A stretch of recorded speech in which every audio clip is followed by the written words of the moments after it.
Hola a todos y bienvenidos a un nuevo videoblog de Global Rheumatology. Hoy estamos del lanzamiento y estaremos con la nueva versión en portugués de nuestra revista. Para ello contamos con el doctor Fernando Neubart, columnista del Global Rheumatology y reumatólogo, quien nos hablará sobre la importancia de tener nuestra revista en español, inglés y portugués. Doctor, bienvenido. Muito obrigado. Uma honra estar aqui com, com, com toda a reumatologia Panlar e sendo entrevistado por ti, Stefano. ¿Cuál es la importancia de contar con una revista como Global Rheumatology en portugués? Eu vejo como de uma importância fundamental, principalmente pensando no lado histórico da própria Sociedade Brasileira de Reumatologia, como uma das componentes dessa liga de associações de reumatologia que é a Panlar, né? Embora nós sejamos apenas a única associação de língua portuguesa de toda a Panlar, a reumatologia brasileira sempre teve uma importância histórica na própria Panlar. Nós sediamos o primeiro Congresso Panlar em 1955, tivemos pelo menos 3 presidentes na Panlar, o professor Pedro Nava, o falecido professor Pedro Nava, o professor Adilmo Ib Samara e o professor Ximenes, o Antônio Carlos Ximenes, de quem eu tive a honra de ser secretário-geral. E a reumatologia brasileira nós somos hoje praticamente 3.000 reumatologistas em todo o Brasil, né? Então, numericamente, acho importante que até como um gesto de aproximação da Panlar com a reumatologia brasileira. El inglés se convirtió en el idioma de la ciencia. ¿Cómo ve esto? ¿Cree que esto se pueda cambiar? Eu creio que sim. Eu entendo que nós temos que pensar nisso como toda uma... pensando na história, né? Eu costumo dizer que hoje nós estamos vivendo um momento muito importante dentro da história da civilização. Se há 500 anos atrás nós tivemos com Gutenberg, né, a chegada da prensa, né, e começamos a ter uma democratização da informação através da publicação de todo o conhecimento, e publicando esse conhecimento, democratizando esse conhecimento, nós tivemos uma mudança total em termos de geopolítica, em termos de poder, inclusive da igreja que dominava a ciência de então, né? Da mesma forma, hoje nós vivendo dessa era, desde Gutenberg até Zuckerberg, né? Nós temos um novo momento aí. Hoje a informação novamente está sendo democratizada de uma forma radical com a internet, né? Nós temos uma informação instantânea, mas nós também estamos vivendo um dilema que é o de procurar fazer com que a gente possa ter confiança no conhecimento que é transmitido através da internet, né? Se nós formos pegar isso como um paralelo, até pensando em relação à hegemonia de uma língua nas publicações científicas, nós vamos ver que isso não não vem de tanto tempo assim. Até o princípio do século XX, nós tínhamos basicamente o francês dominando as publicações científicas, o francês, o alemão e até o chinês, né? E depois, com as 2 grandes guerras, acabou que assim, a dominação da língua inglesa em termos de ciência, mas que também uma dominação geopolítica, digamos assim, né? E acho que é importante que a gente possa pensar, não que esteja querendo aí fazer uma revolução, mas que essas coisas mudam, né? Quem poderá dizer que no século que vem nós não teremos uma hegemonia chinesa, por exemplo, dentro da informação científica, né? Mas Eu acho que o que realmente vai acontecer e o que realmente pode acontecer é que, vendo o lado bom da tecnologia, é que nós vamos ter uma facilitação dos meios de tradução de uma língua para outra, podendo respeitar que as pessoas falem na sua própria língua, escrevam na sua própria língua e sejam mais facilmente entendidas na língua do outro, né? Então, eu acho que essa é uma mudança que pode haver, né? E certamente vai haver, e acho que a Global Rheumatology está dando um passo à frente em relação a isso. Entonces, según todo lo que nos cuenta, está vigente el hecho de publicar en portugués. Sim, mas obviamente que nós temos uma dificuldade muito grande, como todos os países e todas as línguas, né? Existe uma barreira, né, à publicação que não seja em inglês no meio científico, né? Existe uma dificuldade em relação a isso, e não foi por outra razão que nós mesmos aqui no Brasil acabamos mudando, inclusive, o nome da nossa revista. Nós tínhamos a Revista Brasileira de Reumatologia, e hoje é Advances in Rheumatology, né? Porque as publicações têm que ser, as publicações científicas devem ser em inglês para que sejam mais facilmente aceitas, né? Então, assim, nós não podemos negar que existe também uma facilitação em termos uma língua única de comunicação, de certa maneira, só que é um paradoxo isso, porque existe uma dificuldade muito grande para que as pessoas aprendam uma outra língua.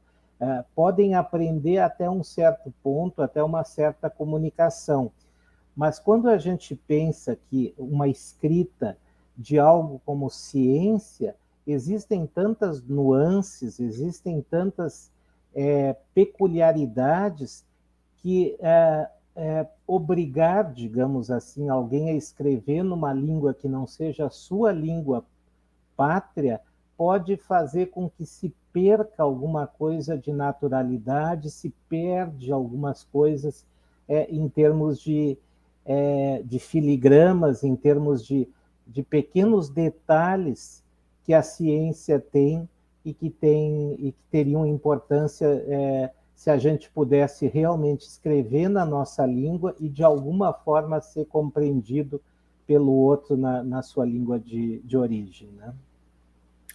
¿Cómo nos sitúa en el mundo de las publicaciones científicas que Global Rheumatology esté en inglés, español y portugués?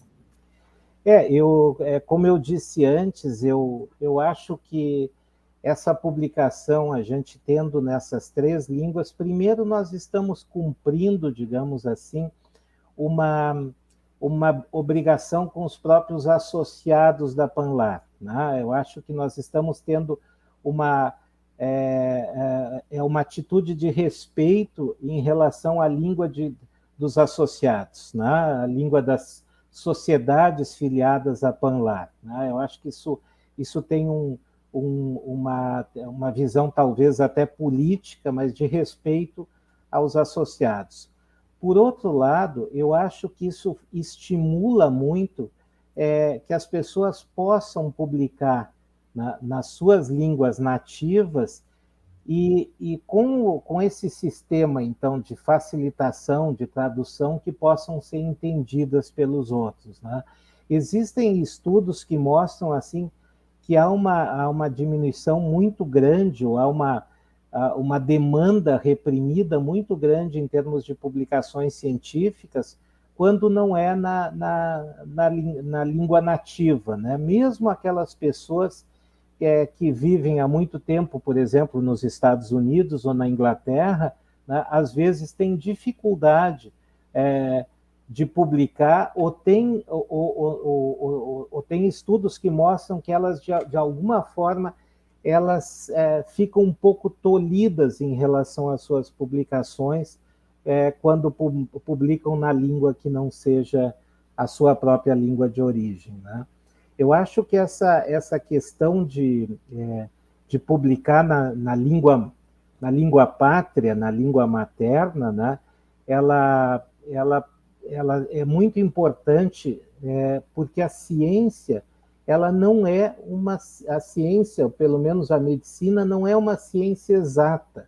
É diferente de se publicar alguma coisa acadêmica em engenharia ou em matemática, ou publicar alguma coisa em relação à ciência em outra língua. E a gente pode também, eu acho que trazer o paralelo para o nosso dia a dia no nosso atendimento aos pacientes também, aos nossos doentes. Nós não podemos tratá-los com o jargão médico, com a linguagem médica científica. Nós temos que nos comunicar com eles com a mesma linguagem que faça com que eles compreendam o que eles estão sendo instruídos a fazer e que eles possam também ter a liberdade de nos passar os seus sentimentos e as suas dificuldades da forma como eles entendem isso, né? E se a gente tem essa dificuldade com pacientes, às vezes, por exemplo, num país continental como o Brasil, que as pessoas falam dialetos diferentes, ou tem embora falem o português como uma língua, tem muitas nuances, né? Assim como certamente na Colômbia nós vamos ter pessoas de determinadas regiões que vão ter algumas idiosincrasias, algumas maneiras de falar. É importante para a comunicação que a gente possa ter uma maleabilidade nessa linguagem, né? E eu acho que isso na ciência é muito importante também nas publicações científicas. Entonces, podríamos decir que la investigación y las publicaciones que se hacen en español y portugués también le da una relevancia a la investigación y a la ciencia que se hace en nuestra región. Sem dúvida nenhuma, eu acho que essa é a grande, digamos assim, luta que a gente tem que ter em termos dessa comunicação, né? E hoje nós estamos vivendo um momento peculiar em relação a isso, né? No momento assim que nós estamos enfrentando uma pandemia, felizmente já parece que estamos tendo podendo sair desse período mais difícil da pandemia, né? Mas se vê o quão importante é que a gente possa entender que o mundo está globalizado em algumas questões, mas a globalização não funciona para tudo. E isso a gente pode pensar também quando a gente, de novo, traça um paralelo, por exemplo, em relação às questões econômicas, né?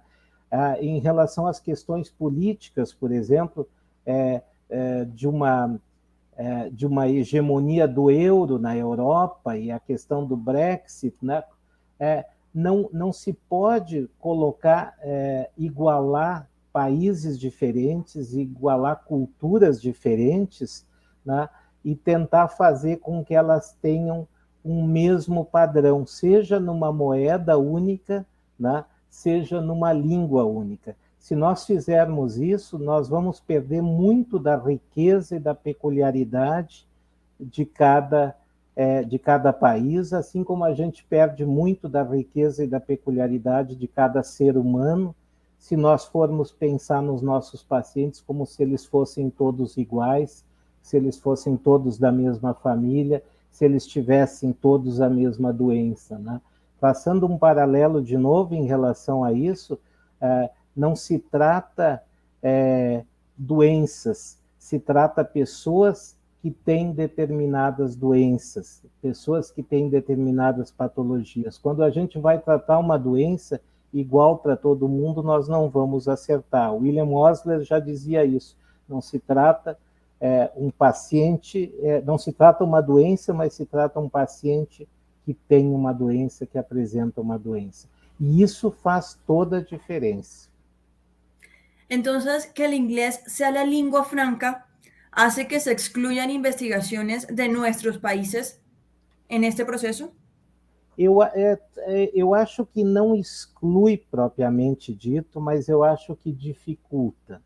Eu acho que dificulta. Eu acho, Me parece que se a gente pudesse procurar estimular que os países, ou que a maioria dos investigadores tivessem a mente aberta para poder publicar ou para poder pensar na sua língua e pensar na sua ciência, e depois o que resultasse disso, de alguma forma a gente pudesse transferir esse conhecimento, adaptando isso e traduzindo isso, esse eu acho que seria o caminho, porque o grande poeta português Fernando Pessoa disse que a minha língua é minha pátria. Né? Nós pensamos com a nossa língua, nós pensamos com o nosso linguajar, a gente faz ciência com a nossa língua, a gente consegue pensar diferente numa língua diferente. E então, se a pessoa puder isso vale também como para a literatura, como para um poema. Como é difícil traduzir um poema, né, que um autor fez numa outra língua, né? Como é importante que a gente possa ter um bom tradutor do espanhol quando se traduz Gabriel Garcia Marques para o português, né? E certamente se perde muito nessa tradução se esse tradutor não tiver muito conhecimento do espanhol e souber o espanhol, não só o espanhol do mundo inteiro, mas o espanhol da Colômbia, o espanhol de Barranquilha, o espanhol, né, um espanhol que às vezes certas nuances que o Gabriel Garcia Marques escreveu de acordo com pensando na sua Macondo, digamos assim, pensando na sua aldeia, né? Então, eu acho que essa possibilidade das pessoas serem estimuladas a publicar na sua língua de origem, isso poderia ser um grande incremento para a ciência do mundo como um todo. Eu acho que nós perdemos muito com essa segmentação. E eu não falo isso só em relação ao inglês, quanta informação certamente nós não temos da ciência praticada no Oriente, ou porque nós não temos uma compreensão do que eles têm. Quanto se perde, hoje nós temos o quanto o mundo ocidental perde por não conhecer bem a medicina oriental, né? E quantas coisas certamente o Oriente perde por não conhecer a medicina ocidental, né? Eu acho que isso é algo que a gente tem que pensar muito e essas publicações em 3 línguas que nós temos aí, acho que são muito importantes. ¿Cómo ve el futuro de Global Rheumatology con la línea editorial que tiene y los objetivos de publicar en 3 idiomas? Eu vejo a Global Rheumatology com essa... nós temos 1 ano da revista, né? Nós estamos com 1 ano da revista, mas eu vejo como uma revista de vanguarda. Eu vejo que a revista está se antecipando ao futuro, né? E isso não é uma impressão só minha. Me parece assim que há muitas pessoas que projetam para que no futuro a gente tenha as publicações científicas em pelo menos 3 ou 4 línguas. Provavelmente nós vamos ter... o inglês vai se manter seguramente, mas possivelmente nós vamos ter outras línguas, talvez o alemão, talvez o francês volte, né? E o espanhol e mesmo o português, né, como línguas em que as publicações possam voltar a ser publicadas e, como eu disse, serem veiculadas de alguma forma, e essa forma seguramente vai se dar através de boas traduções e de boas adaptações. E nós vamos ter isso, eu acredito que no futuro, inclusive com a ajuda da inteligência artificial, né?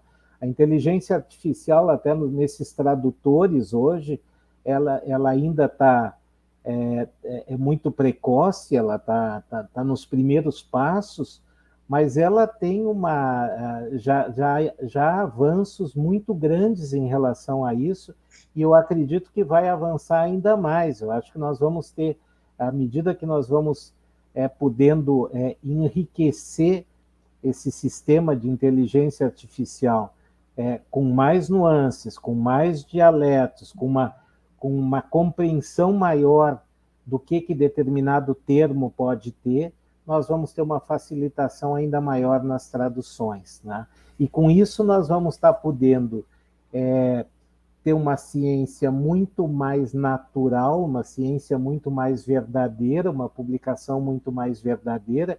E, de novo, quando eu falo em uma publicação científica, eu estou pensando numa publicação não só científica, como até num romance, numa ficção, e que possa ser traduzida de uma forma muito mais real, muito mais verdadeira, né? Essa questão da gente ficar pensando em uma linguagem única, né? Isso já se deu no passado, né? Nós já tínhamos o latim, né? E nós já tentamos fazer isso com o Esperanto, e não deu certo, né? Então, assim, eu acho que a Global Rheumatology, com essa ideia dessas três línguas e dessas três dessa publicação em três línguas, e de estimular também que a publicação aconteça na nossa língua de origem, realmente é algo que talvez nem nós estejamos nos dando conta de quão importante é isso e de quão vanguarda é isso, e no futuro certamente isso vai ser valorizado, essa ideia, né? Não é uma ideia inaugural, mas esse feito que está acontecendo com a Panlar. Finalmente, ¿qué mensaje le envía a sus colegas sobre el nuevo lanzamiento de Global Rheumatology en portugués? Eu acho que o Global Rheumatology em português é um convite, né, a uma participação maior dos colegas brasileiros, né? É um convite a uma participação mais efetiva em todos os níveis da Panlar, mas é um convite também a uma união maior da nossa Liga Pan-Americana de Reumatologia, né? Eu acho que também aí vai uma lição, e uma lição política de aproximação, e de que nós precisamos nos unir de uma forma bem mais efetiva, né? Nós temos uma necessidade muito grande de progresso, né? Não só do ponto de vista científico, mas de um progresso político e de um progresso social das nossas nações. Nós somos nações muito muito instáveis, né, do ponto de vista social, e com muita necessidade. Os nossos pacientes necessitam muito de nós e da ciência, e acho que isso também é um gesto de aproximação, que a gente possa ter uma Liga Pan-Americana de Reumatologia mais forte, mais unida, né? E se não falando a mesma língua, mas pensando da mesma forma, né? E pensando mais no desenvolvimento de todos nós e no bem-estar dos nossos pacientes.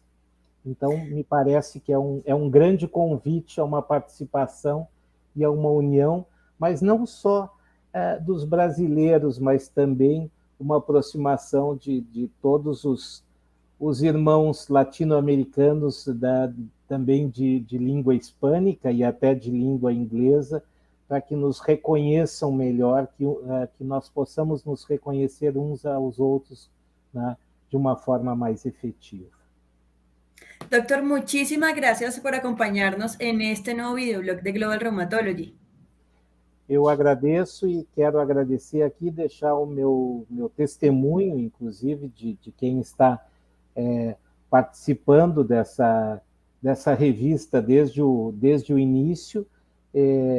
Então, procurar dar meu testemunho dessa do grande entusiasmo que essa revista existe através da Panlar e através do seu editor-chefe, que é o Dr. Carlos Cabaleiro Uribe, né? Eu gostaria aqui de deixar a minha homenagem a ele, meu reconhecimento, e também a ti, Stefânia, e a todo o grupo editorial que sempre tem tratado a todas as pessoas com a maior gentileza, com o maior cuidado e com a maior preocupação, inclusive nas traduções que são feitas e que são feitas de uma forma tão bem,